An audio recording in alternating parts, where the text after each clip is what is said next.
এটা হচ্ছে কি কিয়ামতের লক্ষণ। মায়ের সাথে সন্তানেরা দুর্ব্যবহার করবে, অথচ ওই সন্তান তার বন্ধু বান্ধবদের সাথে ভালো সম্পর্ক রাখবে, অথচ নিজের পিতা মাতাকে সে মাইনাস করে চলবে, এটা হচ্ছে কি কিয়ামতের লক্ষণ। মিথ্যাবাদীকে তার সত্যবাদী মনে করবে, রক্ত সম্পর্কদের সাথে সম্পর্ক বিনষ্ট হয়ে যাবে। নিজের পিতা, নিজের ভাই, নিজের চাচা, দেখো মামা, ভাগ্না, এদের সাথে সম্পর্ক করবে না, সম্পর্ক করে নষ্ট করবে, বরং অন্যদের সাথে কি সম্পর্ক করে তুলবে, এটা হচ্ছে কিয়ামতের লক্ষণ। আল্লাহর নবী এই কথা বলে আমি শেষ করে যাই।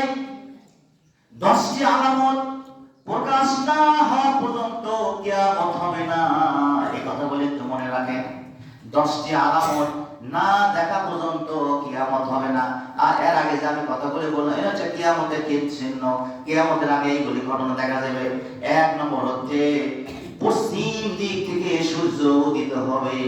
এখন চিন্তা করেন, সূর্য কোন দিকে ওঠে? পূর্ব দিকে ওঠে। যখন দেখবেন সূর্য পশ্চিম দিকে উঠতেছে, কিয়ামত এসে যাচ্ছে, কিয়ামত হয়ে যাবে, যে কোনো সময় হতে পারে। 2 নম্বর, আমরা সবসময় অক্সিজেন গ্রহণ করতেছি কিনা, অক্সিজেন আমরা দেখতে পাই। এমন একটা সময় আসবে, গোটা সমাজ, গোটা দেশ, গোটা পৃথিবী ধোঁয়া দিয়ে অন্ধকার হয়ে যাবে। ধোঁয়া মানে রান্না করার সময় যে জাল যখন নিভে যায় তখন ধোঁয়া বাড়ায় না, এইরকম ধোঁয়া দেখা দিবে। এটা হচ্ছে কিয়ামতের লক্ষণ। এরপর অদ্ভুত একটা জীব আবিষ্কার হবে, এরা সারা পৃথিবীতে চলে বেড়াবে। ঈসা আলাইহিস সালামের আগমন ঘটবে। ঈসা আলাইহিস সালাম এখন 4th আসমানে, তিনি কিয়ামতের আগে আসবে যখন পৃথিবীতে, তখন মনে করতে হবে কিয়ামত এসে গেছে অতি তাড়াতাড়ি। এরপর 3টি চন্দ্র গ্রহণ হবে, একটা হবে পশ্চিম দিকে, একটা হবে পূর্ব দিকে, একটা হবে আরব উপদ্বীপে। এটা হচ্ছে কিয়ামতের লক্ষণ। আর একটা হচ্ছে কি, একটা আগুন বের হবে, এই আগুন সবাইকে দাবড়াবে, বৃষ্টির মতন দাবড়াবে। যেমন আমরা মাঠে খামারে যখন কাজ করি, বৃষ্টি যখন পড়তেছে আকাশ থেকে, তখন বৃষ্টি থেকে বাঁচার জন্য আমরা কি করি, ঘরের মধ্যে দৌড়ে আসি, অথবা ছাতা ব্যবহার করি বা ইত্যাদি জিনিস ব্যবহার করি কিনা।